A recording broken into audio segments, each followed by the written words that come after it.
For supper, live from Sammy's Restaurant at 202 U.S. Highway 90 East in Castroville. Sports for Supper, a weekly look at what's happening in area sports. And now, along with Maury Stein, Dwayne Garza, and Jeff Stivers, here's the host of Sports for Supper, Jared Lucky.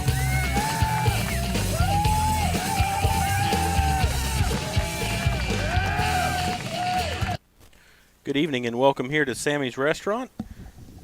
We're here at Sports for Supper at Sammy's, and we're just a tad late getting on. I apologize for that. We had some technical difficulties, but we got it all sorted out, and we are ready to go. And so we're going to have some of the football players on tonight. I think Coach Crisp is going to join us here in a little bit, and we're going to have Thomas Galvez, the band director, is going to be on this evening too.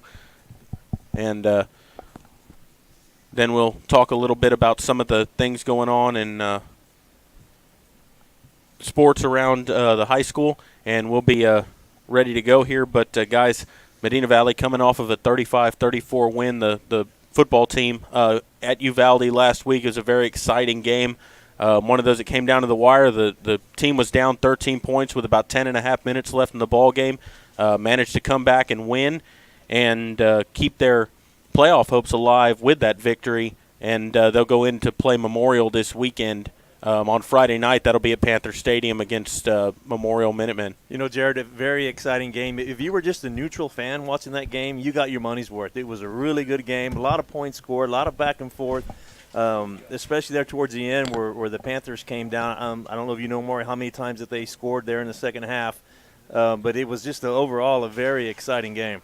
Well, we had it was 2-touchdown lead at halftime, so the Panthers had came back and scored 4 times late in the ball game. But it was one of those, like you said, if you didn't enjoy that game, I know it was worse on the other side, coming out on the losing side, but man, the Panthers showed a lot of grit coming back, and you know, it made the drive home a lot shorter. Oh, it made it a lot shorter. The way that game ended, and a lot easier. And if I'm not mistaken, it is going to be a pink out.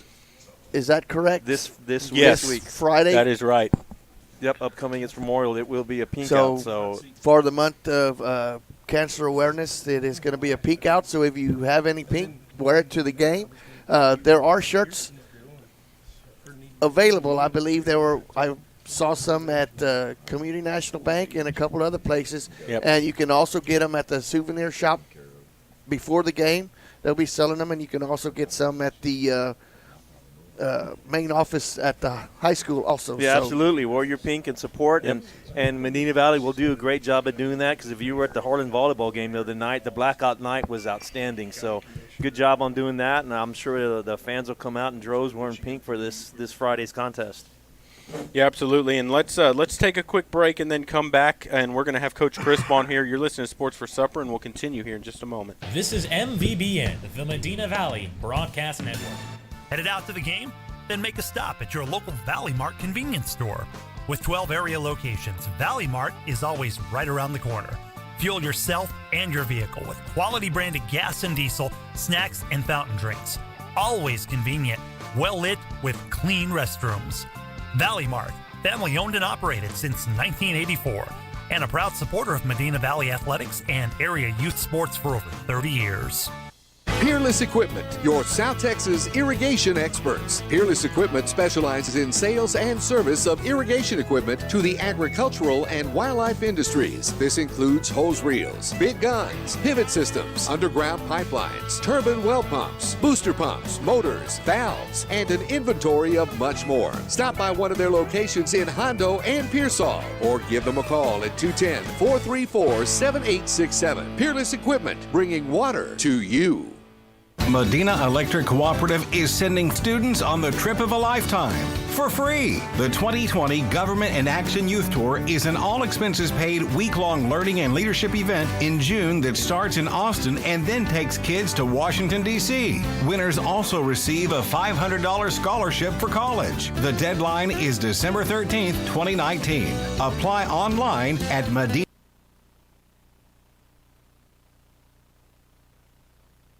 watching Medina Valley Sports. This is the Medina Valley Broadcast Network. Welcome back here to Sports for Supper, brought to you by Brenda Stein Photography. Brenda Stein is a photographer in Castroville who specializes in graduate, family, and sports photography. With her quality customer service and expertise in capturing the beauty you see in your graduate and family, you'll walk away with an experience to remember. She can even customize a graduation card to celebrate your graduate. Call 210-415-9873 or visit www.brendasteinphotos.com to schedule a graduate or family session today. As always, thank you to Brenda Stein Photography for being the sponsor here at Sports for Supper, and also thank you to Sammy's Restaurant for letting us do these games here these broadcasts here as always. And we are joined here by Coach Lee Crisp. Coach, thanks for joining us again. It's always a pleasure to have you back. It's good to be here. And pretty exciting ball game last week at Uvalde, 35-34 victory. Kind of walk us through the emotional part of that ball game. We try not to get too emotional when we're out there. I think that's probably what kept us in it. Honestly, we just kind of kept plugging away, and we knew that it was one of these deals where the first 5 weeks of the season we've kind of leaned on the defense quite a bit, and it was kind of nice to be able to pay them back. And so, the kids stayed steady. We talk about an even keel, no high highs, no low lows, and no matter what happened, whether it was self-inflicted or felt like it came from somewhere else, the kids went back out and fought, and try to keep that even keel and not let emotions get too much into it. And I think that was why the result went the way it did. Yeah, and you talked about having to ride your defense a lot in the season. Your offense came up big for you there at the end of that ball game, but your defense made a couple of key stops when they hadn't been stopping Uvalde for a while. They came up huge for you there in the fourth quarter. Yeah, we made some adjustments, and credit to our defensive coordinators, both Coach Moreno's and the kids for just kind of not giving up and not letting not hanging their heads. And it was a deal. It had to happen. Of course, that Tyler getting that pick at the very end, man, that was nice icing on the cake. Absolutely, so. Yeah, it was. That was awesome. What was the main change y'all made on defense? We had to make some adjustments defensive line-wise on how we were playing. They were running some counter stuff, and we were playing it one way, and they were taking advantage of it, and they kept hitting, the quick outs, and, just trying to get under those trying to cover that, and, got to get a lot of credit to Uvalde. The quarterback was pretty handy. The running back, man, he was a heck of a runner, and, of course, number 81, they had some good players and a good scheme, and it was working against us. And we had plenty of errors. We go back and look at the film, and we see where it was at, and we're correcting those this week. So you had a good rush. There was, I guess, probably 70% of the time you had the running back stopped, and he just bounced it out to the outside. I mean, the rush was there. It was the containment that lacked a little bit. He did a good job stepping up in the pocket. Their lineman would wall us out, and then. He kept those plays alive with his feet, and that allowed the receivers to come open. And, he did a good job putting it where it needed to be. And I'll be the first to admit I did not think Uvalde was going to be that good. I really didn't. And y'all came here last week, and y'all explained us, and y'all gave us their numbers and what position you played, and you told us how good that these guys were going to be. Mm-hmm. And I didn't think they were going to be that good. So y'all did a good job at scouting them and know who was going to be their leaders on that team. But, I mean, they were better than I expected. Oh, absolutely. Yeah. And that's like Coach Chris said, credit to them because their game plan was right on cue. It's like they knew, where to nitpick the defense, and they did it. But, you mentioned that the defense had to carry the team a few weeks. Well, I think it's pretty even now. I think you can say the offense paid them back, and it's pretty even. Yeah, I hope we can pay them back. Hopefully we won't have to pay them back, but it's a deal where hopefully we're always there for them, kind of going forward. And we don't want to be in that situation again, but having been there, it's you can't replace that experience.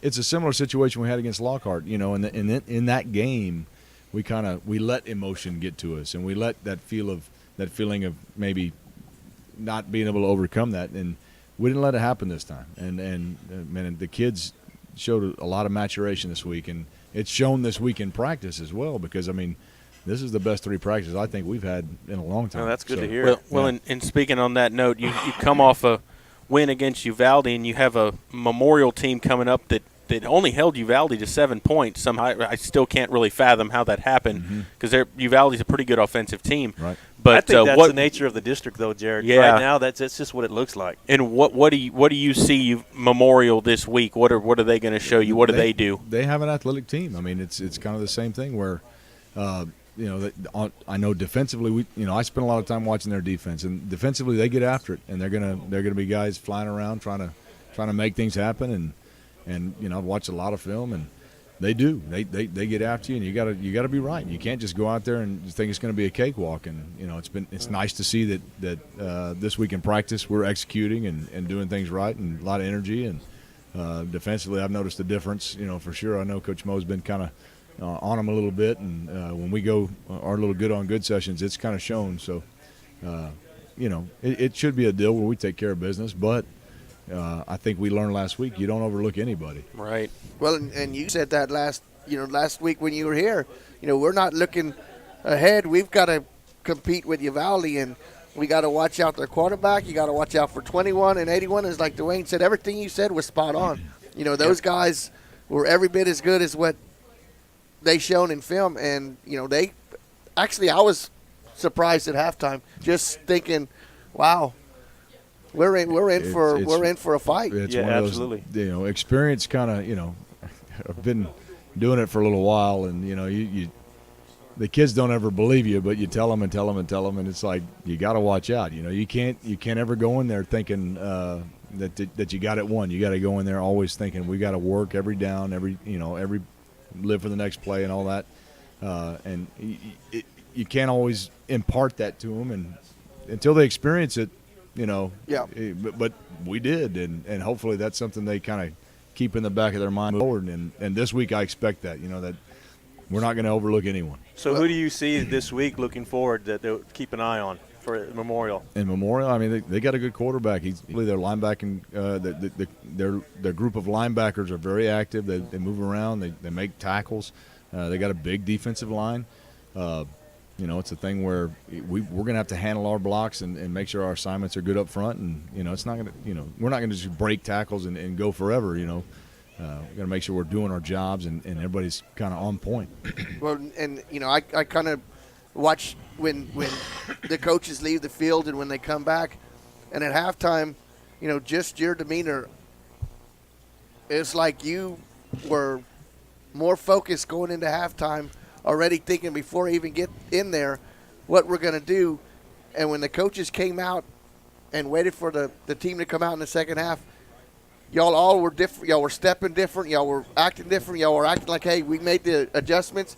All we got to do is translate it to the kids and see if it works. It was a more just looking at y'all, it seemed like y'all knew how to fix the engine that could, and you fixed it. Yeah, well, I mean, to be honest with you, when I walked in at halftime, I was pissed. And I let everybody know it. And but part of that was because I know where the level we can play at, as do all of our coaches know the level we can play at. And, and it goes back to the same thing, Bernie Champion. We didn't run any different plays. We changed the formation up a little bit, but nothing – honestly, there's not a whole lot of difference. And for one back, two back, it all looks, it's essentially the same play. We just make it look a little different. The difference was, you got 3rd and 2. The difference was the effort that was being given. We go 3rd and 2 and we get stopped because we're kind of, not running downhill. And then, we come back out the next and we run downhill and we make, it's a 20-yard gain versus a stop for a 1-yard gain. So talk a little bit about Braden Haney's play, because he came up big with some big plays in that ball game. The catch at the end, the 4th down catch on his shoestrings that he made. Yeah. He had some big plays in that game. Talk a little bit about him. Braden's been a real asset to us this year. He came out. He's played basketball for the last 3 years, and for whatever reason, he didn't want to come out. But this year he came out and he said, "Hey, Coach, going to play football?" And I was like, "Heck yeah!"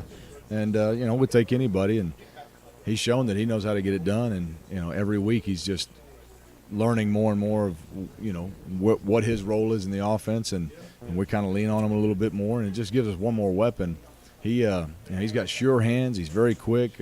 He's not the biggest guy in the world, but when you need to get it done, Yeah, It's he's nice to very know. athletic. Oh, Yeah. you can throw it almost anywhere and you can catch it. And Well, so we learned that this week. Yeah, Oh, he man. was very exciting to watch in that. Got some balls in traffic and made some things happen with his feet. yeah, he's been a surprise this year. I'll be honest with you, and so it's been a boon to our offense to have somebody like that Well, where we can go Yeah, to. and not only Braden, you got a young man sitting over there. It's made a difference as the kicker this year. That's made a difference for the team, and so it's well rounded right now with the special teams and the offense and defense, and both Haney and Pablo there have really come around and support the team really well. Yeah, it's Pablo. I coached him the last couple of years. I coached soccer, and I knew he was a good kid, great work ethic, and very determined, wants to win, and so approached him about it early on in the season. He wanted to come out, and so we got him working, and that's been another thing. He was perfect the other night.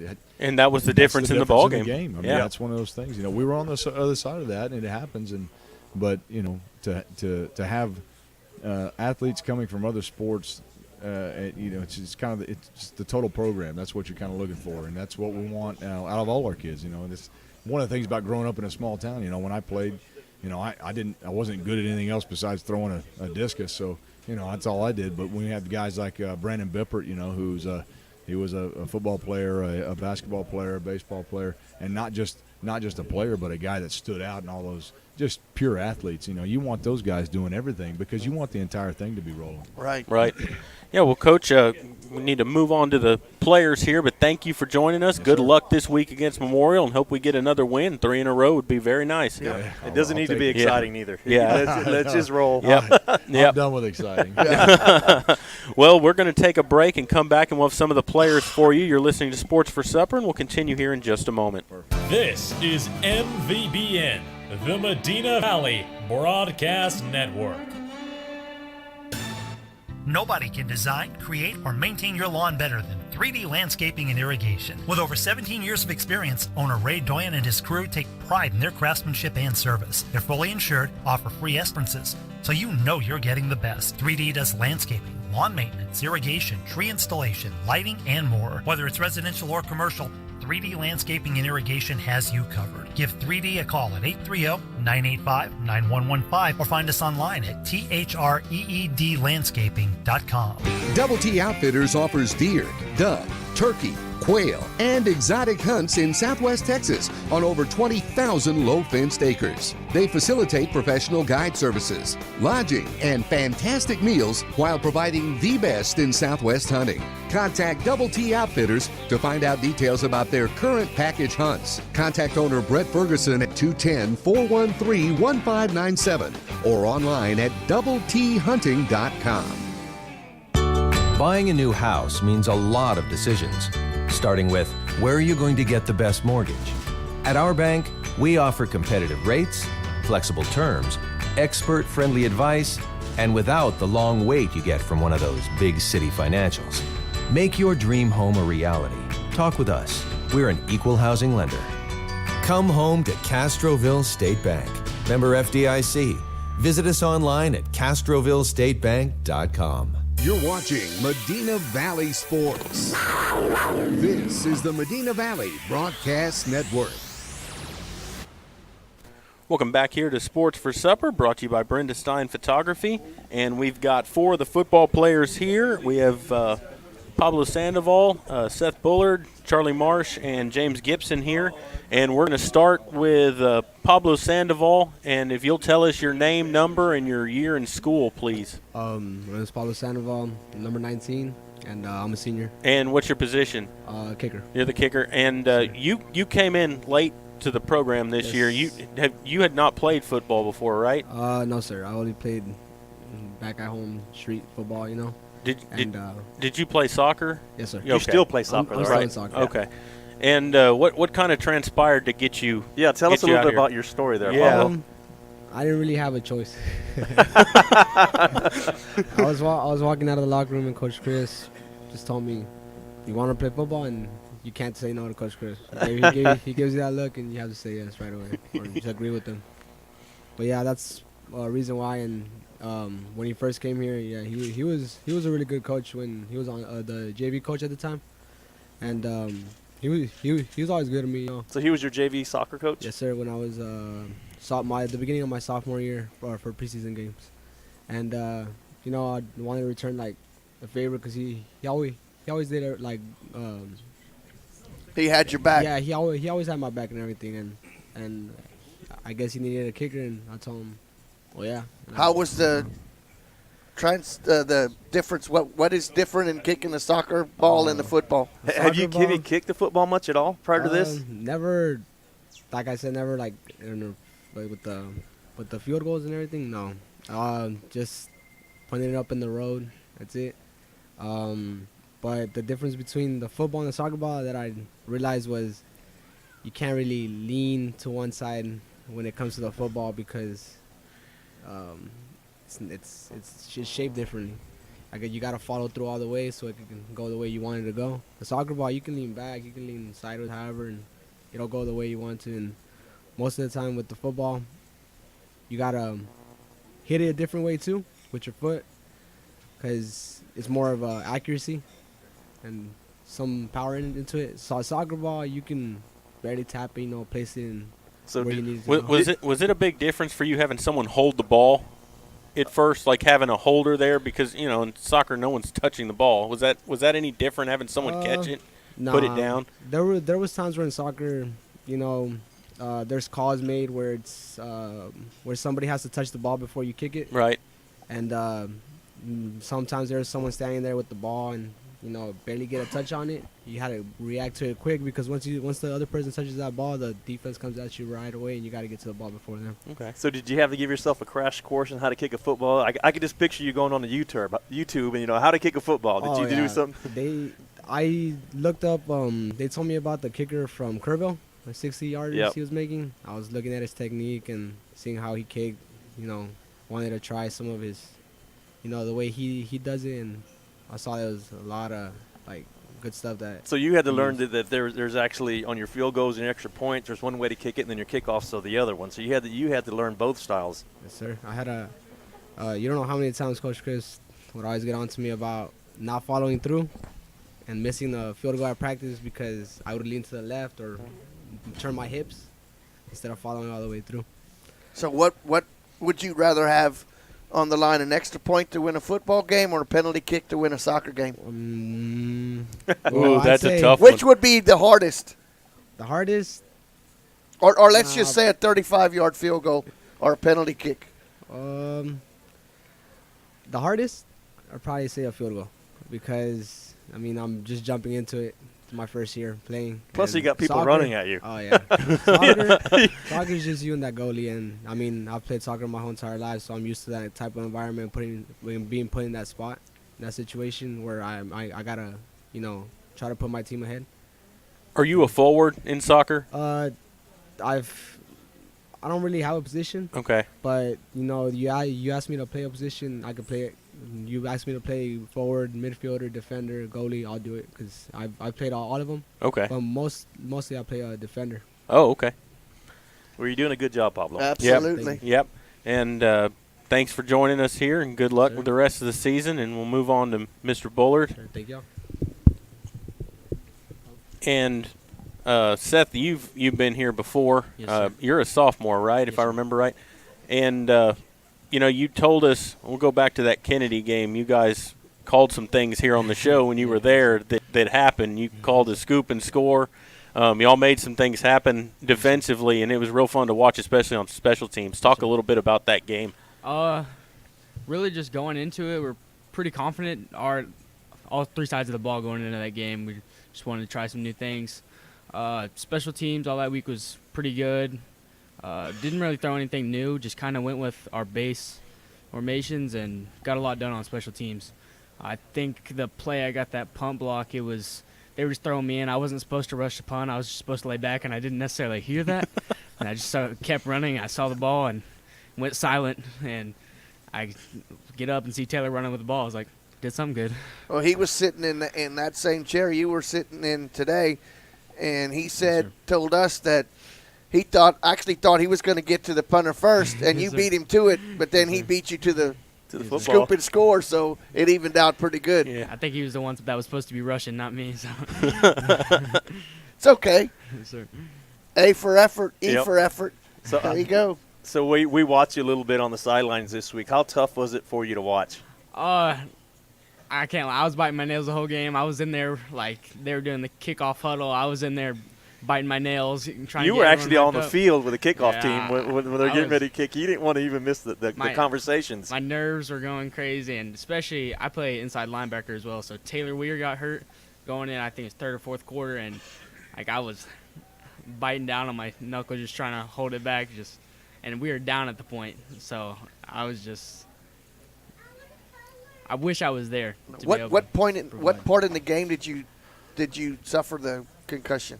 I think there was one play on kickoff where I thudded up with some kid. I didn't really think too much about it at the time until after the game. A couple days, I didn't feel it until a couple days after, which evidently isn't normal.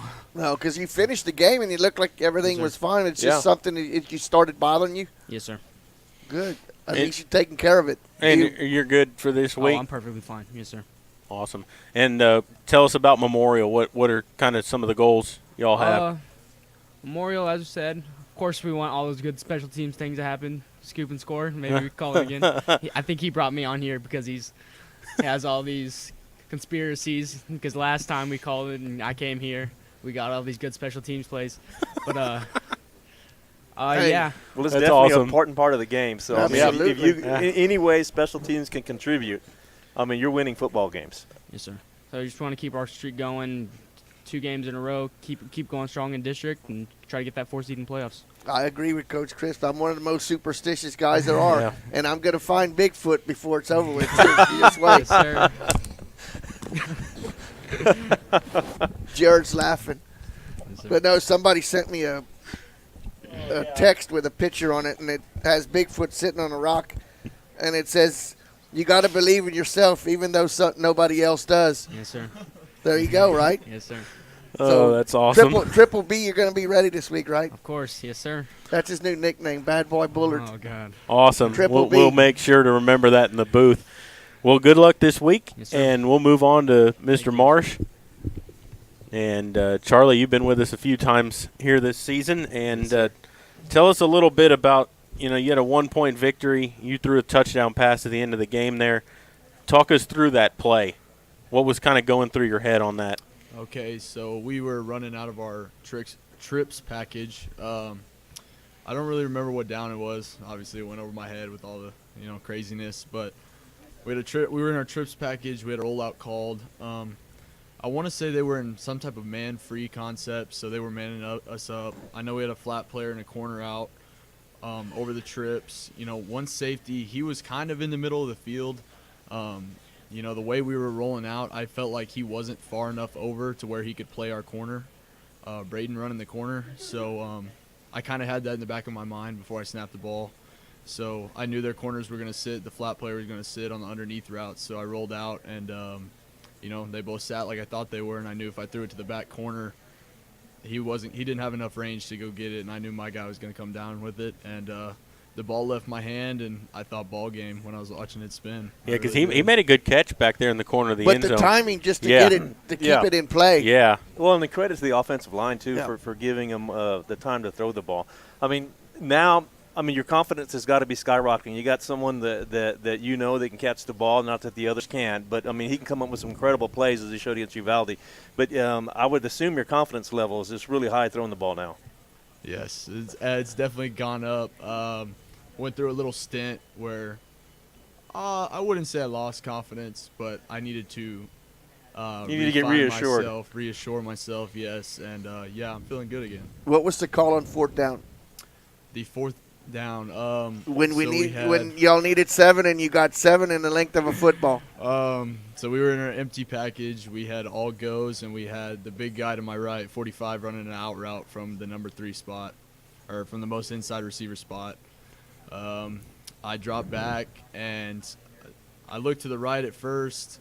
I didn't really see much. I honestly didn't look over there that far, that long. I didn't like what I saw, and for some reason I had an instinct. I knew my 2 other guys on my left side were running go routes, so there was going to be nobody over there, and I took off, and I was lucky to get to the sticks. Well, and you were looking right at the sticks on the way you were coming to that side of the field. Did you see him and just think, I just got to get the ball past there? I saw the sticks, and I said, it doesn't matter what I got to do, I'm going to get the ball across them. Because I'll be honest, when you took off, I looked at him and I was like, oh, no, he's not going to make it, because it looked like someone had an angle from you, and then all of a sudden there was like another gear, and you just got there somehow. The nice thing about Charlie, there's no hesitation. When it's time to run, he runs, and he'll look for the down marker. He's smart. He'll find the down marker and try to reach it. But there's no hesitation. When you decide you're going to run, it's time to go. Yeah. That other gear he gets from his mom. So what is the challenge that Memorial's my mom defense? was a track star. Yes, she was a good one She too. was a track star. Your dad was pretty good himself in his right too. He was a better football player. Yeah, not necessarily a track. Wrong school though. Well. But what challenge does Memorial their defense face? What are you facing? I think they've got good size. I think Coach Chris said earlier, their linebackers are active. They like to trigger and make plays. They play man. They play cover 4. So I think if we just do what we're coached to do, what we're supposed to do. We play with good effort, and we believe in what we got going on here. We're gonna be just fine. Game plan pretty much. Run the ball until you need to pass. Is that game plan? Is run the ball, do what we do. Are we healthy on both sides of the ball, or do we have anybody dinged up that? Wesley Pardo. Wesley Pardo's got a little nick on the ankle. He's nursing that this week. He's a questionable. Yeah, he came out of that game. Yeah, he heals quick though. Yep. Yeah, I think at most it'll be a 1-week thing, but we're not sure about him. That's the only guy. All right. Well, good luck this week against Memorial, and we'll move on to Mr. Gibson down here. And James, thanks for joining us again. You had some pretty big runs against Uvalde. You busted through for 20, 30 yards here and there once in a while, and there was a couple of times where you were dragging some people downfield with you. That's every week. That is every week. Tell us a little bit about the running scheme against Uvalde. We did start kind of slow at first. As always, we gotta get the pregame jitters out. But after we get hit in the mouth or something, we hit somebody in the mouth, it's game time, and we turned that on after that first drive, and we started moving people off the front line, and holes were opened up for me really quickly, so I was able to take that and go. Well, that last drive, we get the ball, or y'all get the ball in the 40-yard line. You rattled off 3 runs of 9, 12, and 13 yards at a time, and it just like the whole atmosphere of the crowd just was like, okay, we got this. Did y'all feel that in the huddle? Yeah, actually, I feel like what started us off was they were chirping at us to kind of begin the game. They were chirping at us, and that's probably one thing they don't want to do. We hear a couple chirping, and we're like, all right, let's turn it on for real now. And we just like to shut guys up and play football, smack them right in the mouth, and they don't want to say anything else, and that gives us a lot of confidence, a lot of energy, and that gets us rolling. So it was a lot of chirping coming out of halftime by them, or the whole game? From the jump. Before the game. The weeks before the game, we heard stuff before, and then and that's just one thing you don't want to do with us, because that will get us real fired up and get us ready to play some football. Yeah, well, y'all definitely came out fired up the second half, and y'all showed it. Yeah, I mean, did your walking, and then you're talking, in the second half. Tell us about your pass you threw in that game. Now he called it, and I was like, oh man. We've been working on that, and the whole week I couldn't get the ball down there. I couldn't even throw it 10 yards probably, and then we get out there, and I just slung it, I guess. It just felt good. Braden made a great adjustment on the ball, great catch. And I should be the QB now, Just something happens, you got me. But he's thrown a pass before this year. Yeah, he did. You're 50%, right? Oh, that one was that. That was a penalty. That was a pass interference, so that didn't even count. So you've got a perfect quarterback rating as a running back. Oh, no. Oh, this year I do. Last year I threw a pass, and that ball didn't get anywhere, so I'm actually at 1 for 2. What is your favorite play, James? When the game's on the line, what do you want called when you got to get 5 hard yards? I like our outside run. Let's see the play there. Can I see the play there? 28, 29. Like when split, we get our 2 backs, and then we just straight go at him. Wesley leading the way for me, and I can trust him. I can trust Aaron when he's in there. if I know those guys, they're doing their job, I know they're going to do the job every single play. That just gives me the confidence to know that I'm at least getting 5-6 yards before somebody even touches me. So we do a great job of blocking as a team and playing as a team, and I know that whenever I'm getting the ball, that I can trust those guys will open up a hole for me and let me go through. What do you see from Memorial this week? What threats do they pose defensively for you? They're a very active team. I've seen that. I've been watching a lot of film this week, and they like to get after it. They don't back down, and they're a really good team. They have a really good scheme or really good coaching, so we're ready to get out there and play against them. It'll be a fun game. What did you think last week when number 22 came in to run the ball in one play? Like what are you linebacker doing back here in the backfield? I was upset, but I took that anger out on the linebacker, but he didn't follow me, so I told him to. I was like, you got to follow me if you're gonna get the ball. Come here and get in the ball. Well, he kind of hesitated a little bit. Coach Garza was telling me that that play was supposed to go to me. He should be leading for me actually, but it ended up getting mixed up in the play call, which is totally fine. We still got about a 3-yard run out of it, so got us closer. Yep, it was positive. Yeah, absolutely, absolutely. Well, guys, thank you all for joining us. We appreciate it. Good luck this week against Memorial, and we hope to be talking to you all again down the road. And it doesn't have to get that exciting. No. Yeah, exactly. I would enjoy a boring game. Yeah. Absolutely. Yes, well, we're going to go ahead and take a break, and then we'll be back. You're listening to Sports for Supper, and we'll continue here in just a moment. This is MVBN, the Medina Valley Broadcast Network. Nobody can design, create, or maintain your lawn better than 3D Landscaping and Irrigation. With over 17 years of experience, owner Ray Doyen and his crew take pride in their craftsmanship and service. They're fully insured, offer free estimates and multiple references, so you know you're getting the best. 3D does landscaping, lawn maintenance, irrigation, tree installation, lighting, and more. Whether it's residential or commercial, 3D Landscaping and Irrigation has you covered. Give 3D a call, 830-985-9115, or find us online at threedlandscaping.com. Double T Outfitters offers deer, dove, turkey, quail, and exotic hunts in Southwest Texas on over 20,000 low-fenced acres. They facilitate professional guide services, lodging, and fantastic meals while providing the best in Southwest hunting. Contact Double T Outfitters to find out details about their current package hunts. Contact owner Brett Ferguson at 210-413-1597 or online at doubleThunting.com. Buying a new house means a lot of decisions, starting with where are you going to get the best mortgage? At our bank, we offer competitive rates, flexible terms, expert-friendly advice, and without the long wait you get from one of those big city financials. Make your dream home a reality. Talk with us. We're an equal housing lender. Come home to Castroville State Bank. Member FDIC. Visit us online at CastrovilleStateBank.com. You're watching Medina Valley Sports. This is the Medina Valley Broadcast Network. Welcome back here to Sports for Supper at Sammy's, and we are joined by Mr. Thomas Galvez, the Medina Valley Band Director. And Mr. Galvez, thanks for joining us here this evening. Oh, thanks for having me. And you guys got superior ratings last weekend, correct? That's correct. Talk to us a little bit about that and what's next for the band. All right. Well, what we do is we go to several contests, pre-contests, and then this past one was the Region UIL contest, Region 11. And there were 12 different 5A bands there, 3 judges. They adjudicate music and marching and color guard, all the aspects of the marching band, which would be the brass, woodwinds, and percussion as well. And they come up with what they feel is a rating, which is a 1, 2, 3, 4, 5. 1 is superior, down on to unacceptable, which would be a 5. And all the bands who received overall first division ratings advanced to the marching band playoffs, as I tell the kids at the area competition. So we had 8 from our region advanced, and we have 2 other regions that will be there with us this coming Saturday at Judson High School. We'll have a total of 22 bands for the area competition. We have a prelims that start at 9 o'clock. I was the lucky one that drew the first draw.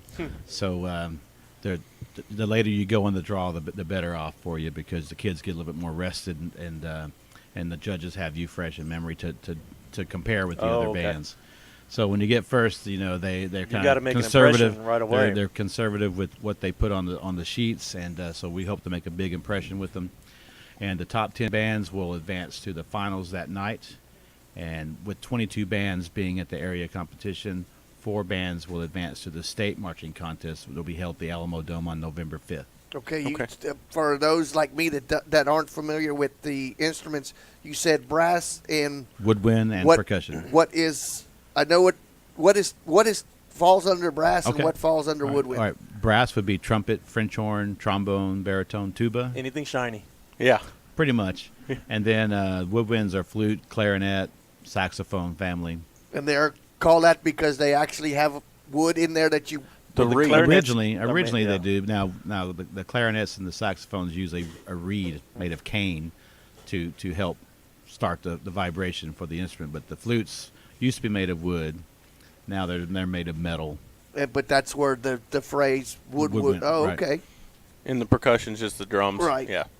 So talk to us a little bit about your show, because there's different things. You got the formations, you got the music. Tell us a little bit about that. Our show theme this year is called the Ripple Effect, and trying to use it as a teaching moment as well as to let the students know, as the show portrays, that with every action there's a ripple effect down the line somewhere. If you do your best for your team's going to benefit. If you're not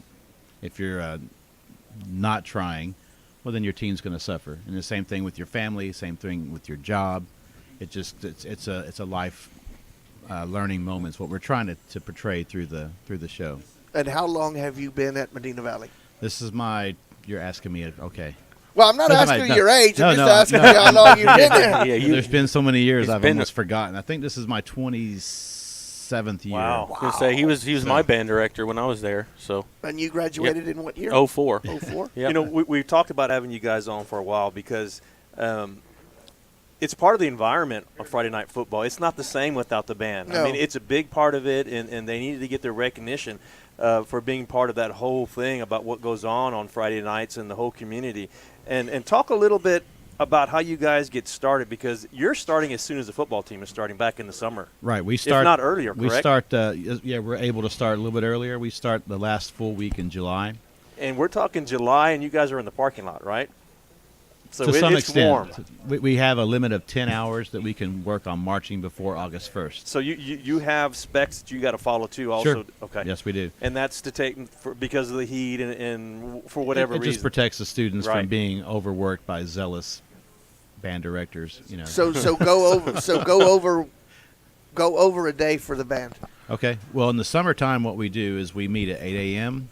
and we go from 8 a.m. to 11:45 outside, marching with several water breaks, and break for lunch for about 45 minutes. 12:30 to 4, we're inside playing for the next 3.5 hours. Once school starts, we have a regular class period with the students. Monday, Tuesday, and Thursday we do marching rehearsals. Monday we go from 4:45 to 7:30, and Mondays and Thursdays we go till 7:30, and then Tuesdays we go till 6:30. Okay, and there's always a schedule. What I'm getting at is it kind of like a football team or something, to where you know what you have coming back the next year, so you know what to plan as far as what you're. Don't want to say act, but as far as your program and saying, okay, I'm going to be more strong with the brass or the woodwind. We kind of know that. Who comes up with the idea of 23 years in a row? Who comes up with the idea of something different every year? How does that come about? We do keep up with the students through their middle school years and what they're able to do, and so we have a good idea of the strengths and the weaknesses as far as numbers, especially if we don't have a lot of flutes one year. We don't want to feature the flutes that year. Okay. So we do plan ahead, and used to we could just go to any music publisher and look at what they have and for music, and we would just pick random pieces of music. Now it's become more of a production. Yeah, there's where theme you have, involved too, right? You have themes, and then you have the props and costuming that it's not just the normal marching uniforms. Well, there's actually some electronics involved too. A lot of electronics with the percussion section now, so it becomes a big production more than just a marching show. It's people refer to as a halftime show, but it is really takes a lot of thought process to go through that. In your music, they rate the pieces, right? They give them like a 1, 2, or 3 in the difficulty. Not so much for marching band as it is for concert season. I remember that. But yes, we do try to pick challenging music for the students so that they have something. That to was work my for. next question. So I think you answered it. So right now it's marching season, and then you go into concert season. Correct. And that's after the semester break? Actually, it's before the semester break. We have a winter concert in December.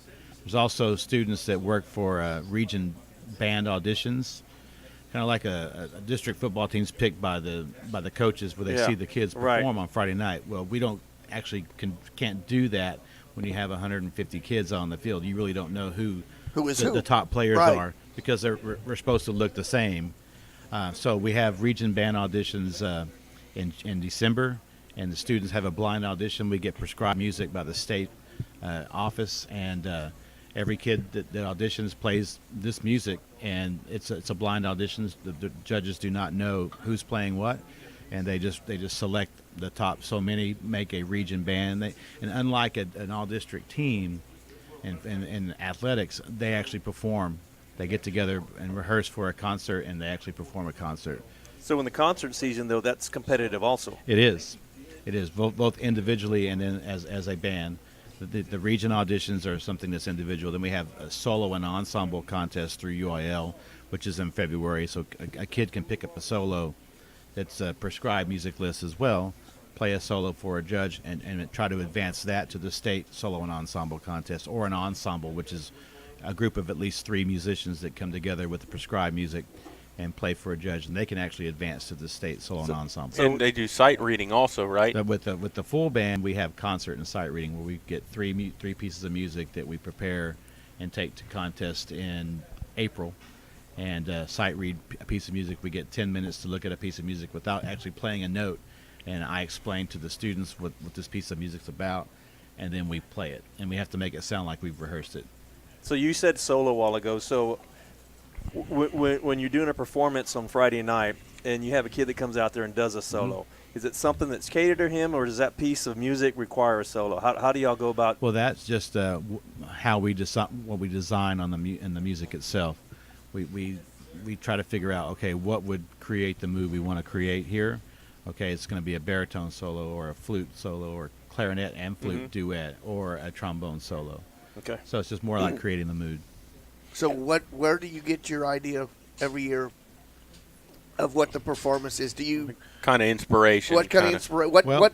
I do have a show designer that we talk amongst ourselves, and we put together ideas, bounce things off of each other, and an idea for the show comes together that way. Is there any conversations with the other schools, or is it just all kept in-house? No.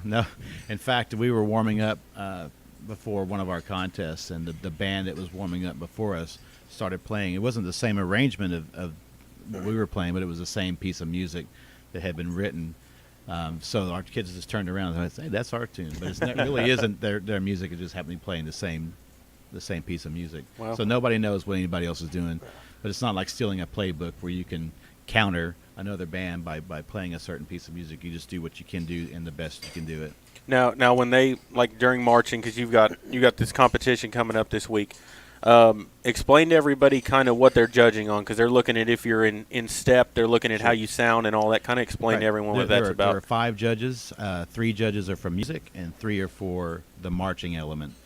So the music judges will judge us on each of the families of instruments: brass, woodwinds, and percussion, and then a content level where does the music fit what the band students are able to do, and overall, is there a great sound from the entire group? So each element is graded by themselves, and then we put the entire ensemble together and are graded with that. There are 2 marching judges which judge the individual student, and then the complete ensemble. How the ensemble marches, do they hit their pictures, or do they look good as they're moving? And then there's a content, which also includes the color guard element. So all the flags and rifles, do those contribute, or do they take away from the entire show? And the marching judges are actually out on the field with you, right? Not They're at this walk. one. They're not. One. There are some where they walk do go around, out in the field, right? Yeah. But these are all up in the press box level. Okay. I didn't know they stopped that then. But, yeah, I remember when I was doing it, they used to walk right by you, and you kind of, hey, get out of my way. I got to go that way. Yeah, they'll get hit. Yeah. But the UIL doesn't do that. Those are the more of Okay. the pre-contests that we go Gotcha. to where they'll have the individual judges out on the field. You know, there's nothing better than getting the fans fired up and the players fired up than hearing that fight song, the alma mater, and the national anthem on a Friday night. There's nothing. Yeah. It wouldn't be the same without it. There's no Yeah, doubt absolutely. about that. The kids really thrive on going to the games because they can let loose, they can have fun, and and they know what they're doing is being heard by lots of people. Well, at the and same the other time. thing that I enjoy is it's right after halftime when I guess it's the percussion group that goes and they do their little thing in the front there, and I don't know if y'all noticed that, and it sounds pretty good. And they got the student body dancing, and they're having a good time Yes. there. And I don't know if that's something new or maybe I just picked it up this year, but I think that's a nice little add-on there. Yeah, we started doing that a little bit last year, and by popular demand, the students really liked doing it. I did. and, I enjoyed watching So them. we just go over there, and the kids have a great time playing for them. Well, Mr. Galvez, thank you for joining us. Good luck this week, and hopefully y'all can advance on to state. And, Well, thank you. That's our goal. And you've brought some students with you, correct? We did. We're gonna interview here in a minute. Will you tell us their names, who you brought with you here? Sure. I brought Corey Valencia and Sarah Gwynn. They're two of the drum majors. Okay. And then Cameron Bateau, who's the color guard captain. Okay. Well, thank you, and we're going to take a quick break and come back. And you're listening to Sports for Supper, and we'll continue here in just a moment. This is MVBN, the Medina Valley Broadcast Network. Nobody can design, create, or maintain your lawn better than 3D Landscaping and Irrigation. With over 17 years of experience, owner Ray Doyen and his crew take pride in their craftsmanship and service. They're fully insured, offer free estimates, and multiple references, so you know you're getting the best. 3D does landscaping, lawn maintenance, irrigation, tree installation, lighting, and more. Whether it's residential or commercial, 3D Landscaping and Irrigation has you covered. Give 3D a call at 830-985-9115 or find us online at threedlandscaping.com. Double T Outfitters offers deer, dove, turkey, quail, and exotic hunts in Southwest Texas on over 20,000 low-fenced acres. They facilitate professional guide services, lodging, and fantastic meals while providing the best in Southwest hunting. Contact Double T Outfitters to find out details about their current package hunts. Contact owner Brett Ferguson at 210-413-1597 or online at doubleThunting.com. Buying a new house means a lot of decisions, starting with where are you going to get the best mortgage? At our bank, we offer competitive rates, flexible terms, expert-friendly advice, and without the long wait you get from one of those big city financials. Make your dream home a reality. Talk with us. We're an equal housing lender. Come home to Castroville State Bank. Member FDIC. Visit us online at castrovillestatebank.com. You're watching Medina Valley Sports. This is the Medina Valley Broadcast Network. Welcome back here to Sports for Supper, and we're joined by three of the band students here, and we're going to start down here on the end. And if you'll tell us your name and kind of what you are. You're the color guard captain, right? Yes, I am the head color guard captain. And what's your name? Cameron Bato. Cameron Bato. And being the color guard captain, you do have to play an instrument also, correct? Not during marching season, but you play an instrument also during concert season, right? No. No. Oh, I didn't know that. Okay. My instrument is my equipment. Okay. Well, tell us a little bit about who picks the routine. Is that the band director, or do you get a little bit of say-so in that? And what's kind of your job as color guard captain? Who picks the routine is discussed by the band director and our color guard instructor. Okay. And what I do as the head color guard captain is I get to help lead the rest of the color guard and help the instructor give the routines and the counts for what specific tosses are, how big the tosses are, with body dances, all that stuff. And being with that, how many color guard members are there this year? This year we have 35, which is the biggest that we have. And they're all supposed to look uniform, correct, with the Yes, flags sir. and everything. Tell us a little bit about can y'all communicate on the field at all, or how do you know like how high to throw? Like what kind of goes into that? Usually we listen to the music, we'll go over the set counts that we have, and then the instructor will make work to that. So if there's a 16, 16, 12, we have to make work for 16, 16, 12 counts. Okay. And then we just rehearse and review, rinse, repeat over and over until we get it memorized. And there's no really way to talk to each other. We usually just count out loud. And you said equipment. What does that entail? That entails a flag, a 6-foot flag, a saber, and a rifle. The rifle is wood. So walk us through a typical practice. I mean, it's every day, correct? Except for Tuesdays. Except for Tuesdays. What happens on Tuesdays? Tuesdays, guard gets to go home. So walk us through a practice. Are y'all with the band the whole time, or y'all do your own separate thing at some point? Explain what happens when you guys get together. At the beginning, for maybe like an hour and a half or so, we are inside we're stretching first, and then we go over body movements, and then we work on our technique on our equipment. So like the weapon line, we'll work on rifle tosses and saber tosses. And then flag line will work on their flag routine so they don't look ununiformed whenever we do the outside show. And as soon as we do outside, we have to go over technique again because of the wind. If we don't, then we might throw a rifle into the pit, and that's bad. So what is the toughest to work with, the rifle or the sword? It's a very difficult question. I would say rifle is the most difficult because it's the easiest to be taken by the wind. Saber cuts through the wind, but it hurts more. How heavy is the rifle? It's made of wood, correct? Yes. This year's rifles, they're pretty light, but it always changes because of how you tape it. Ours are covered in strapping tape and then electrical tape, so whenever they hit the ground, they don't shatter. And then sabers are pretty hefty. Doesn't the electrical tape, though, make it slick if you're sweating, doesn't it? Mm-mm. We're wearing gloves. Oh, okay. Our gloves. Because you would think the athletic tape would be where kinda you could slick. grab it, where the electrical tape is kind of plastic and it would be slick. But y'all all have the gloves? Mm-hmm. We all have gloves. Our gloves just have the fingertips cut off, so it's just our palms. Because when we catch it, it lands right in our palms, and if you catch it wrong, then you probably pop veins, and that hurts. So there's no padding? There is. Oh. But over time, So- I have some from freshman year, and they're like They're flat. wore out? Yeah, they're a little wore out. What year are you in school now? I'm a senior. You're a senior, and y'all can only go to state every 2 years, correct? Yes, sir. What's that? I mean, being that you're a senior, that's got to be pretty good because there's some that are going to be seniors that don't get a chance to go to state their senior year. Talk to us a little bit about how difficult that is that you can only go every 2 years where, everything else can go basically every year.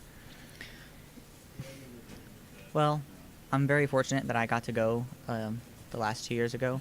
So, like, freshman year, I was really excited. But I think that it helps us want to try harder and work more so that when it is our time, or if I wasn't a senior and I was a junior and then next year I was a senior and I didn't get to have state, that means I could help the seniors next year to have, like, an even more amazing show. It kind of like a confident boost. I feel like I worked really hard, and obviously the drum majors have worked really hard so we could get to where we are now. And how do you get selected to be team captain? Is there an audition for that? There is? Yes. In order to be color guard captain, we have 3 captains. I am the head captain, and then I have the 2 co-captains.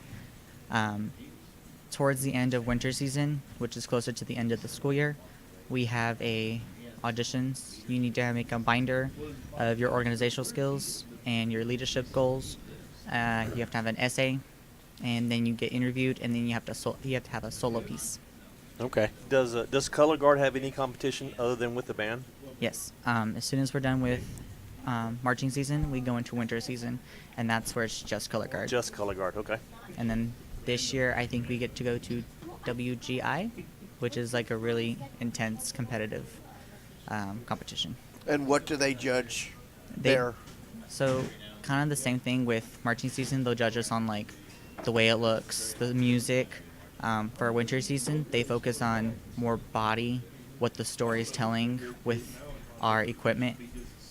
If our equipment lines up in place, if our tosses are at the same level. Basically it. Needs to be understanding.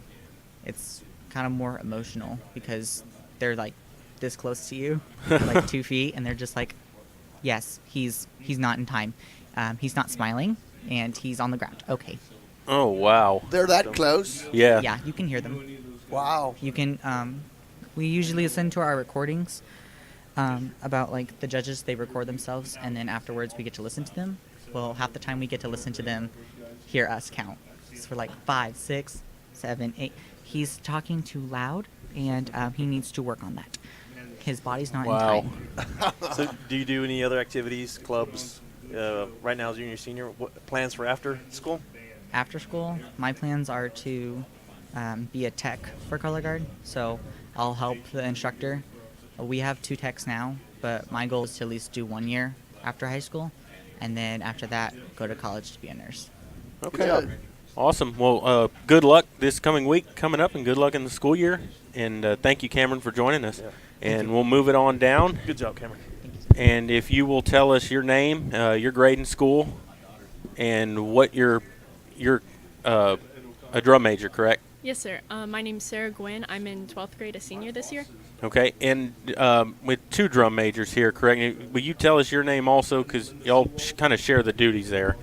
Yeah, my name's Corey Valencia. I am a senior this year, and I'm assistant drum major. Okay. And when you say assistant, so you're to the side. You're in the middle of the band, correct, Sarah? We both are on the 40-yard line. Oh, okay. I've got you. And tell us a little bit about how you get to be a drum major and what it means to be one. Well, our role in the band is basically to maintain communication between the band directors and the students so that we keep communication good. A lot of our duties are to keep tempo up throughout the show and to just make sure that the band knows what they're doing overall. Okay, and y'all have to audition to be a drum major, correct? Not really audition, but there's actually a process to go through. You have to, right? Yes, sir. Tell me a little bit about that. We have our audition process at the end of the year, so towards April of the end of the year. And basically what they look for throughout the audition is they look at your past, like how good of a band member you were, if you showed previous leadership skills. They judge our marching, they judge our playing skills, and other leadership that we've shown off throughout the year. And what instrument do you play during concert season? I played the flute and piccolo. Okay, and what do you play? I play the clarinet. Clarinet. Okay. Did we get her name yet? Yes. Okay. Yeah. No. She told us her name. And tell us a little bit. Being an assistant drum major, what is kind of your duty? Well, to be straightforward with it, I basically just watch Sarah the entire time, make sure I'm with her, so that there's no breaks in the show. Say I don't look at her, then the band has 2 different tempos to look at, and half of the band is looking at me and the other is looking at her, and if we both have 2 different tempos, then the music is just gonna... It's gonna be all jumbled. Yeah. Tell us a little bit about, I know that y'all have, they always ask, is your band ready? Y'all have a little salute y'all give. You get to make that up, correct? Yes, sir, we do. And we have kind of a guideline to go off of, but we get to make up, we get to be creative with it. And tell us a little bit about what you do this year, because we're in the press box, and we're always messing with this stuff at halftime. We don't get to really watch. So tell us a little bit about what y'all do this year for that.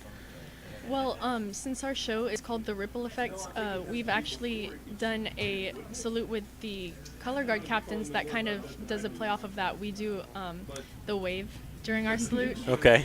We found a way to incorporate the wave into it, so we thought that was kind of a cute play on it.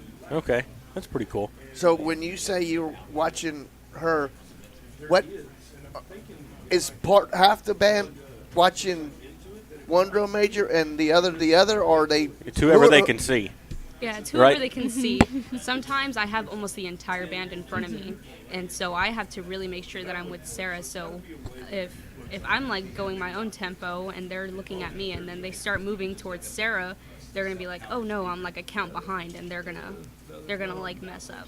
So it really just depends where the band is on the field, because they are moving a lot, and a lot of the sets go from one side of the field to the other side of the 50, and it's just, I really got to make sure I'm with her so there's no discrepancies. But you are always to the left. Yes, I am. Now, when y'all have, I know from when I was there, you get to watch the video afterwards and get to see it. do y'all ever get on anybody and just be like, hey, y'all were off here? Is that kind of part of your leadership role? We do, actually. We were working on a list the other day during band when we were watching our video from the previous competition and writing down all of the things that we saw we needed to improve. And then during rehearsal that day, we made sure to go to each of the sections and point out what we thought could be improved. And what going into this week, what do y'all think are your biggest improvements you can make going into this week from last week? I think just making sure that they're watching the drum majors is a big concern that we have, because a lot of the time certain sections just get off tempo and forget to watch. And then throughout the show even, we make sure that if we see something that's wrong, like somebody's way out of the form, sometimes we'll yell cover down to them, or like if we hear trumpet sticking out, we'll try to motion to them that they need to tone it back a little bit. But that's during rehearsal, of course, not during Yes. actual competition. Right. Now, during marching or during concert season, rather, does y'all's kind of role as drum major go away, or is that strictly a marching season thing, or does it carry over? Well, the leadership role is still there. We just don't have as much of an influence over, I guess you could say. But we definitely still try to have influence over the other band students, because we know that they'll still look up to us. Now, do y'all do solo and ensemble, the two of y'all? Are y'all going to try to do that this year? Yes, sir. Yeah, And we were thinking of doing one together, actually. Yes, oh, really? Yeah. And those pieces of music are given to you by UIL, correct, or some region? There's a large variety of music that we can choose from. Oh, that's right. That's right. We are pretty much able to be creative with it and pick a piece that we think would be played well. Okay. And tell us a little bit about the sight reading aspect of it when you all go there, because I know that's difficult. And Mr. Galvez said, he gets 10 minutes to explain to y'all a piece of music. Mm-hmm. You have to figure out the rhythms. You're going through the fingerings. You got to figure out which sharp, flat, natural notes. How difficult is that? Well, it's usually pretty stressful in the moment, because you're thinking, what can I do to make this as best as it could be? And we're usually, the entire time we're going over the music, figuring out what it is that we could possibly mess up, and sometimes even like motioning to the other people in our section, make sure you're looking at this, make sure you don't forget this, just various stuff like that. And do you have any plans after high school? Yes, I plan to go on to college to major in music education. Okay. All right. And what about you? I'm planning to go to college for psychology. Okay. And do y'all, I know, being that once you learn how to read music, no one can ever take that away from us. That's one of the cool things about band, is that you can do that for the rest of your life. Do y'all plan on continuing to play? You want to do music, yes, and sir. do you plan on continuing to play and do things after high school? Yeah, I'm planning to do marching band in college. Oh, okay. Nice. Sounds good. I got a quick question. Go real ahead. quick. So, you guys, every Friday night, football team's going up against a team. Do you guys sit there, and I know you watch the other band, right? Yeah. Do y'all keep score and say, okay, we're better than them tonight? Is that something that goes through your head, or because I know you're watching? Well, usually what we do is we'll look at maybe like the drum majors' different conducting styles, because we've noticed that a lot of them have various conducting patterns that we aren't familiar with, and we'll go over that, or we'll usually compare ourselves to them so that we can think, oh, well, that's something that they're doing really well. We could probably improve on that. As color guard captain and drum majors, right, so when y'all get finished with a contest, do you know, hey, we nailed it? Or are you thinking, or are there sometimes where you go, wow, we could have been a lot sharper here? Or do you get that feeling like, hey, we just nailed this? We do get that feeling a lot. Usually we can tell kind of by the expressions on the band students' faces. Or there was one competition that we recently had where right after we had this amazing run through, Corey and I went up to each other and we just immediately started hugging and crying, because we knew it was a great run for them. Yes, we it got was first an place. amazing run through. Do you also judge a response, or an example? So it's a home game this week, and you know you're going to get good response by the home crowd. But if you go to an away game, do you look for the response from the visiting or the other home team to see if they're paying attention? Yes, sir. Y'all do look for that. Yeah. And that's good. And if they give you a good response, you feel good about it, right? Yes, sir. Of course. We have this first big hit that it's the first time we start playing really strongly, and usually it's when all of the flags come out, which makes a really big effect, and the crowd usually responds really well to it. And a lot of the time we can hear that in their response. And that's his job. That is to get them fired up, right? Yes, sir. All right. Awesome. Well, I want to say good luck to all of you. Good job, guys. Yeah, good interview, and Thank you. good luck to all of y'all this coming week, and hopefully y'all can move on and go to state. And good luck in concert season and with the rest of y'all's lives. And thanks for joining us here. We're going to go ahead and take a break, and then we're going to come back and kind of recap everything we've talked about. You're listening to Sports for Supper, and we'll continue here in just a moment. This is MVBN, the Medina Valley Broadcast Network. Nobody can design, create, Every time I get a check, it means a trip to the bank. Well, not anymore. With a new mobile deposit feature on my banking app, you just snap a picture of the check, tap a screen, and you're done. I call it Easy Chair Banking. Come home to Castroville State Bank. Member FDIC. Visit us online at CastrovilleStateBank.com.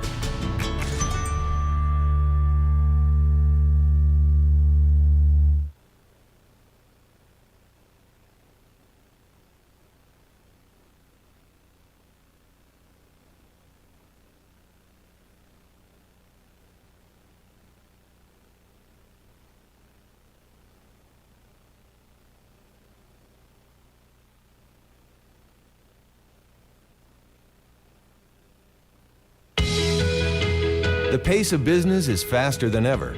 That's why when you need a business loan, you want a bank that can act fast.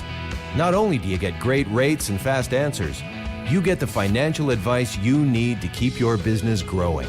It's a better way to borrow. Stop by and let's talk. Come home to Castroville State Bank. Member FDIC. Visit us online at CastrovilleStateBank.com.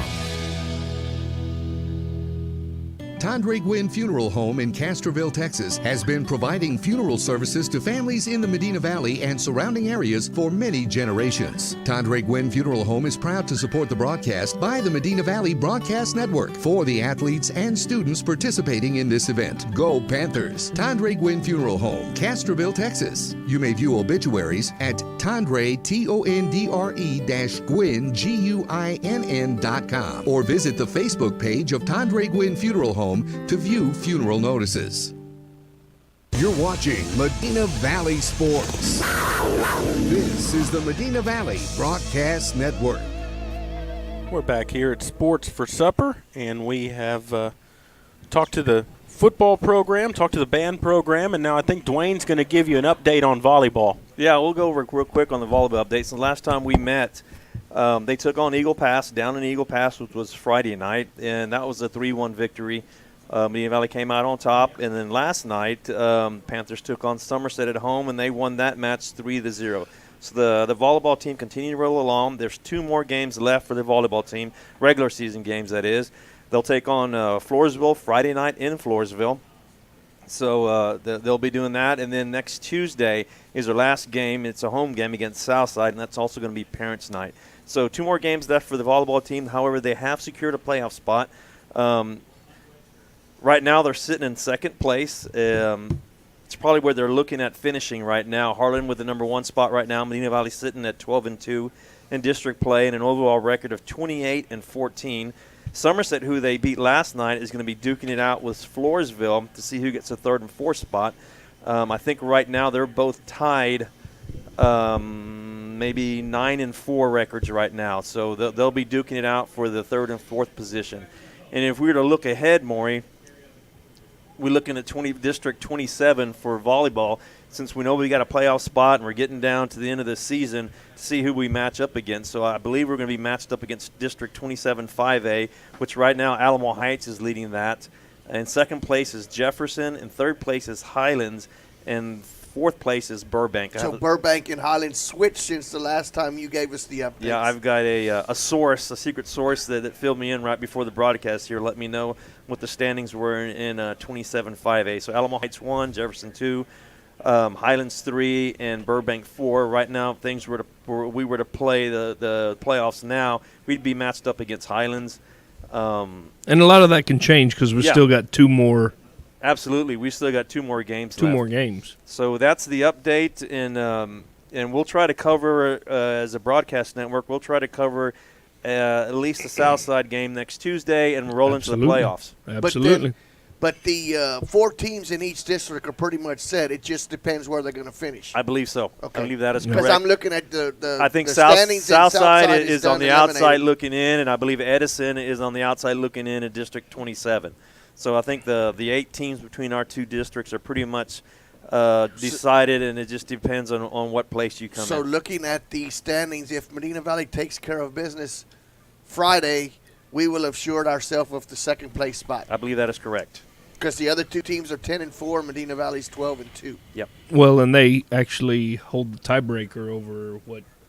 Both of them. Both of them, Yeah. probably. Yeah. So Yeah, it's just harder We're than we- probably in the second spot already, but hey, we have clinched the playoff spot, and if you're out there listening, ad spaces for sale, and we'd love to bring the video to you. So we'd love to have it on video, and we're looking for sponsors to, the UIL, in their infinite wisdom, they charge for playoff games. So we've got to be able to, pay them. So if you want to see the game, and if you know somebody that's interested in sponsoring, give me a call. This is Jeff, 830-931-4504.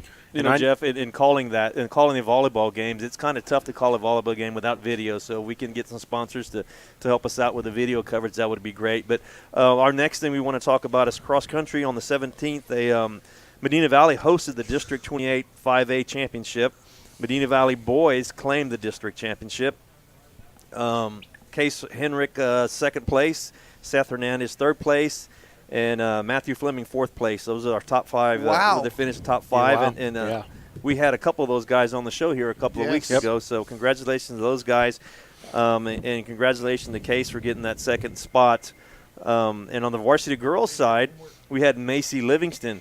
She came in first and took the district championship. Wow. So congratulations That's to Macy awesome. for getting first place. And we had her on, too. And we had her on, too. So, and Kaylee Corliss got sixth place. So we had 2 in the top 10 finish for the varsity girls. So what you're saying, Dwayne, is if you come on the show, you'll it's do well. usually good luck for the competitors. And that's happened in football, too. It's absolutely, absolutely. So their next competition for those that qualified is October 28th, the Region 4 Championships. That's this weekend.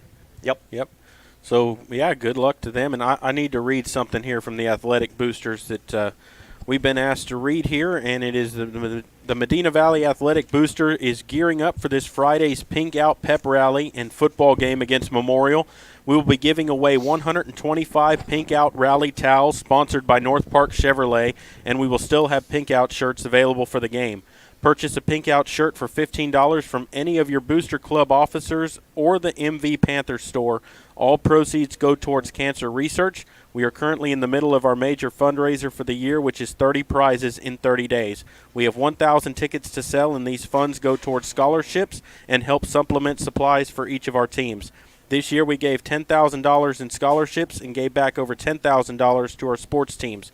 Your support is appreciated. You can purchase tickets at Jukes, Hillside Boutique Hotel, Community National Bank in Castroville and Lacoste, 3D Landscaping, MV Panther Store, Minute Grain and Feed Store, volleyball and middle school football concession stands, or send us a message via Facebook. We will begin the raffle when all 1,000 tickets are sold. You can follow MV Athletic Boosters on Facebook at Medina Valley Athletic Boosters Club. Best of luck to all our Panther teams. Yeah, not only that, Jared, if anyone's looking for tickets, I'll have a stack of them also that I'll be selling, so they can contact me if they're looking for tickets. That's tickets for the raffle. 30 prizes in 30 days. 30 days, absolutely. And not only that, we need to be supporting the Athletic Booster Club there. Absolutely. They have a really great store at the football games, and I bought a really nice shirt the other day.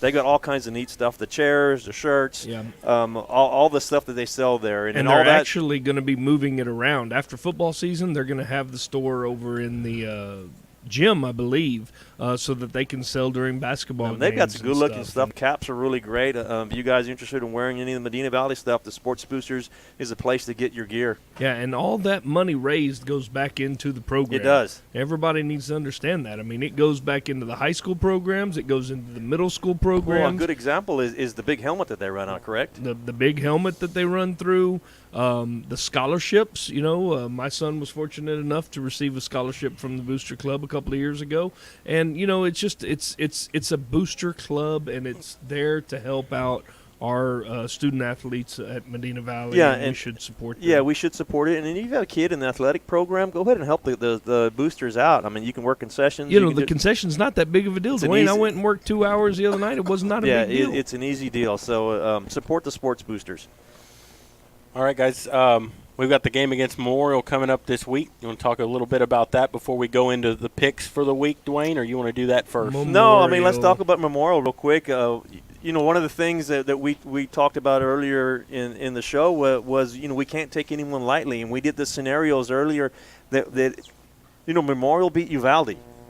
Yeah. Uvalde beat Alamo Heights. So you just cannot take anyone lightly. You've got to take these games one at a time and not look past anybody. Well, I'm sorry. I was not at the game Friday night, and when Uvalde went up by 2 scores, I'm texting Dwayne, what is going on? Why? How can we be losing to? And I think a lot of that has to do partially with Uvalde. I thought Uvalde probably played us better than they've played anybody. Because, Dwayne, we talked about how they were going back and forth at the volleyball game over in Uvalde with our football players, and I think there's a little bit of a rivalry there, and they wanted to show well against us. I think a little bit of it had to do with Medina Valley and how they played. Yeah, not to mention the confidence they had going to our game after beating Alamo Heights a couple of weeks before that, so they thought that they could hang with this, and they did. And they have the talent over there this year. Well, and I'm sure they get a boost playing at home, and I don't mean that as anything like we've talked about before where it's Twilight Zone or whatever. They just play well at home. Well, it wasn't Twilight Zone, Jared. No, it was. There was a lot of things that happened in that game, but they get a big boost playing in that stadium. It means something to them. Sure. And they're a little more them. And they're a little more fired up when they play there, and they came out and they played well against Medina Valley and made them grind it out. And when you look back on this victory, when you look later on, I don't think it's going to come into play with the points thing later on in the year with Uvalde, because I think that they might lose to Kerrville still in this season. But that is a good win for the Panthers because they had to grind it out. They had to come from behind, and they showed a little grit and a little mettle right there, having to come back and do that. It was good to see that. It'll pay off in the end. Yeah, well, it's good to see that, and not to mention if they get in a close one later on in the season, that they know that they have the capability to come back and win a game. And Jared, since you mentioned positive points, we've also got to worry about Alamo Heights beat Lockhart the other night. Yep. So it could come down to a 3-way tie. Well, and that was one of those games where I think Alamo Heights scored, 2 touchdowns in about a minute and a half to go back ahead in that game. To win it. Yep. So I don't want to get into figuring out how the outcomes are going to be at the end of the season, because you would need a calculator and some astronomy classes to figure out who's going to get what. We'll just give it to Maury. Maury's a numbers guy. Well, in around the district, you win, you're in. It's simple as that. It is simple. Well, yeah, if you win out, if you win all 3 games, you're in. Well, and here's the thing. Question. Uvalde's at Bernie Champion this week. You have Alamo Heights at Kerrville-Tivy this week. That's a big game. Kennedy at Lockhart, and then Memorial Medina Valley. So those are the 4 games around the district. If Bernie Champion beats Uvalde, Uvalde is out. Well, that'll be their 3rd or 4th loss. That'll be their 4th loss. So you're not going to get in the playoffs with 4 losses. Nope, but that Kerrville Alamo Heights game has some district championship implications also, because if Tivy loses that game, they'll have 1 loss, but if they win, Alamo Heights will have 2 losses in district now. So either way, it's going to help you out, whatever the outcome of that game. And I said earlier in the season, it's a tough district. Anyone could beat any other team at any given night. So, I mean, we just got to play it out and see what happens. Well, and all Medina Valley can do is go out and win games. They play each game. Absolutely, Jared. I think that they should handle Memorial, but like we've talked about, you can't overlook anybody. They beat Uvalde. Somehow they held them to only 7 points. They put up 34 against Medina Valley. So, they're going to come out ready to play. Yeah. And I think for Medina Valley, it's just going to be, can they play a clean ball game like they did against Uvalde? They actually played a pretty clean ball game in that stadium. I was pretty impressed with that. And not turn the football over. That's the big one. Medina Valley had one costly turnover in that game, but they were managed to overcome and he made up for it, too. He did. He made up for it with the interception at the end of the game. Well, that's true, but, as good as the special teams played the week before, the special teams, with the exception of the extra points, the receiving teams in the kickoffs and the punts put a lot of balls on the ground. We only lost one, but we bobbled quite a few kickoffs. And our starting field position, fellas, it was terrible. No, it was not poor. good. And Uvalde was able to do that to Medina Valley with their return ability. And, Medina Valley didn't help themselves at the beginning of that game, not being able to move the ball at the start.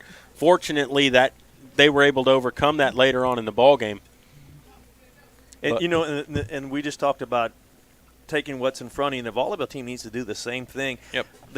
And if you're being me as a parent of a player in the volleyball team and watching the program for the last football and football in the last couple of years, but thinking about volleyball, there's that one team that looms back there that's not even shouldn't be in the radar picture right now. But Dripping Springs is out there, and the conversation's already coming up about Dripping Springs. We've got to get by our next couple of games, and we've got to get by the first round of the playoffs in order to meet up with them. But that program over there, Dripping Springs, is top notch. They're probably one of the best in the state, and including the division above them. But it's hard not to look that forward. We're kind of looking for the playoffs in football too. But we got to take them one game at a time. Yeah, absolutely. But at least in football, we haven't sat down and looked who we're going to play. No. Volleyball done. You can do that because they've now locked it up. Yeah, but you've got to play well getting to that absolutely. point. Yep, so that's what we got to do. We got to focus and play well till we get to that point. Yep.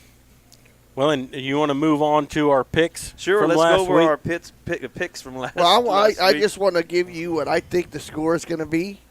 On what? Memorial and Medina Valley. I think it's going to be Medina Valley 35, Memorial 0. That's just my thought. I don't know. I don't think they're going to be able to score on Medina Valley. I think you're right, Maury. My prediction for the game's 49-0. I'm just predicting a blowout, and I like to see it. Yeah. I mean, I don't. Especially after that close game another last Uvalde week. game. I want to see a blowout. I want to be thinking about leaving midway through the fourth quarter and be satisfied. Well, hopefully that's what we'll get. Hopefully. I think we will. I think they've got the confidence after winning a couple of district games. They'll go into this next the game, and they'll take care of business. 42-7. All right. So picks from last week, Jared. Let's see. Dwayne, I went 5-4. Jeff went 2-7. Oh, that's wrong. That is absolutely wrong. Maury coming out of the pack, the bottom of the pack, going 6-3, and Jared also going 6-3. Well, they copied off each other. Standings overall, I am 24-12. Jared is 22-14. I'm creeping up on you. Yep. Maury is 18-18, and Jeff is 15-21. So if you need to make some money, give me a call. I'll give you my phone number. I'm actually doing pretty good. Are you sure you don't have mine reversed? No, not at all. I've checked them. This week's games. We're only going to do 1, 2, 3, 4, 5, 6, 7 because those are the only good matchups we have going. We'll start at the bottom here. We'll go with some ranked teams. Number 8, Notre Dame against number 19, Michigan. Michigan's a 4-point favorite in that. The line is 0 right now. It's pick 'em. Oh, it is. Michigan started out. Michigan started out as a 4-point favorite in that game. Oh, well, I wish I could have got in on that. Actually, getting 4 they points. started out as a 4-point favorite. I'll take Notre Dame. Yep, Notre Dame. The end of Harbaugh. Yeah. Yeah. So everyone's going to pick Notre Dame. I'll go Notre Dame. 13, Wisconsin. Number 3, Ohio State. Wisconsin's going to lose their second in a row there. 14.5 points, Ohio State.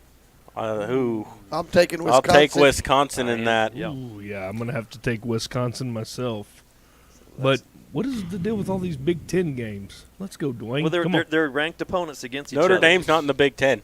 But Michigan is. Yeah, I know. So Notre Dame ain't in anything. That's not a Big Ten so game. we'll transition into the Texas teams that we always covered. Number 16 SMU, 7-0, playing Houston.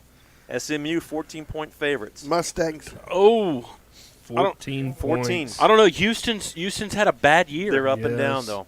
Mustangs. They are, and they're at They're home. capable of having a good game. And they're at home. That's in Houston? Yep. Yes. I'm going to take the Cougars. I'll take SMU with that. Yeah. I think so. they got that. We're not going to say former Longhorn quarterback. We're going to say the SMU quarterback. I will take SMU and over the points, 14. Texas A&M against Mississippi State. Aggies favored by 10. Is that in Starksville? No, it's in College Station. By 10. Wow. Aggies by 10. Man. Hullabaloo connect. I think A&M covers that.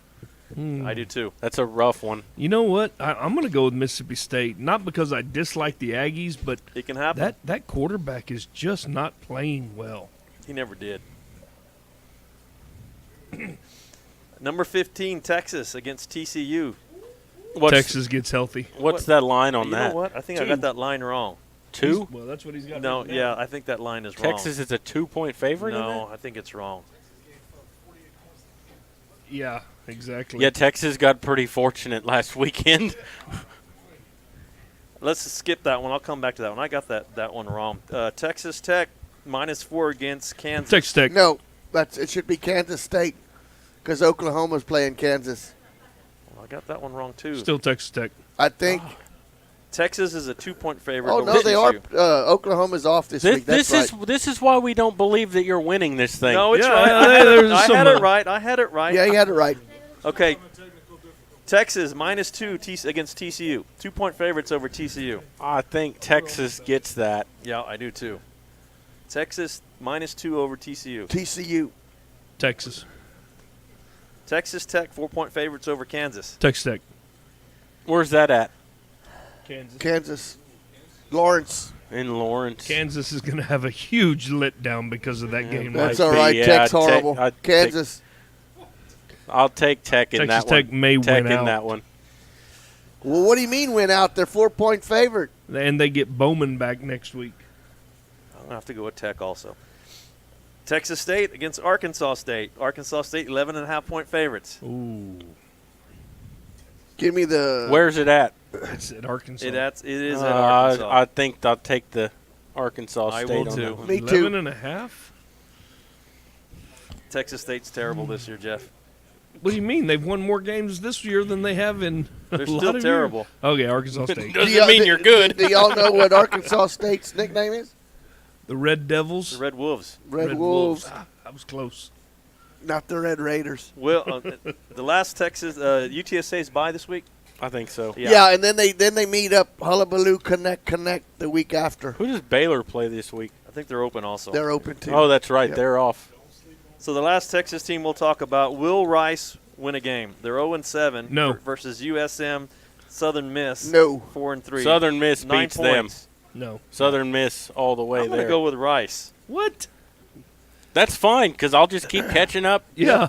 Texas State beat Boy, Rice. you want to give Jared a chance. I'm going with Rice because Mr. David Mangle had a Rice football player had hip surgery today. I want to wish him well. Oh, and yeah. he had a hip replacement today. Unfortunately, he's not playing today. No, he's Next not week. playing. He doesn't want to play today. They I could don't think probably either. use him. So I'm going to go ahead and I'm going to pick Rice They could use Sylvan, his dad. and his brother. Yeah. Use all three of them. They all played. So that's for Mr. Mangle there. Hopefully he gets better from his hip replacement today. And Got any- just an update from the Astros. No, don't you say it. Oh, my God. We're not talking about that. You almost gave me a heart attack. But I just want to remind everybody that you can join us on Friday night here on the Medina Valley Broadcast Network. You can get us at Facebook Live, YouTube, or Twitter. It is a pink out. Don't forget about that. If you come out to the ball game, wear your pink. Didn't you say something that one of our sponsors is going to sponsor some The pink rally towels. towels. They're giving out 150. What was it? 125 Pink Out Rally Is that towels for the sponsored first- by North Park Chevrolet. First 125, or how is that? I'm assuming so. It just says that giving away 125 Pink Out Rally towels sponsored by North Park Chevrolet. So I would imagine the first 125 people to get there are going to get one. I may have to go visit North Park Chevrolet and just throw our weight around and tell us who I am so I can get one of those towels. Well, I know we're going to be one of the first 125 in the stadium. We'll be one of the first ones in the stadium. Grab one for me, Maury. But in case I'm coming from volleyball.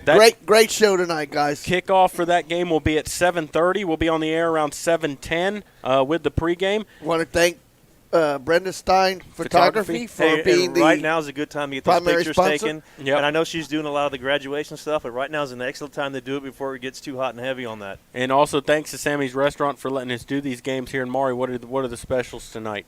The specials tonight is the chicken fried steak, which is the regular Wednesday special.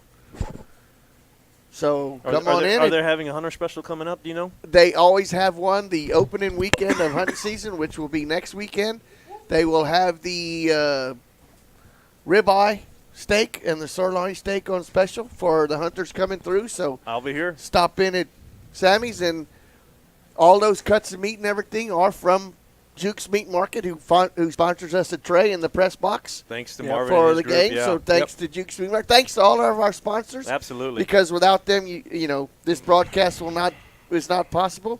Also taking sponsors for the upcoming volleyball playoff game. Playoff So season. contact Jeff at 830-931-4504. Sure. Is that correct, Jeff?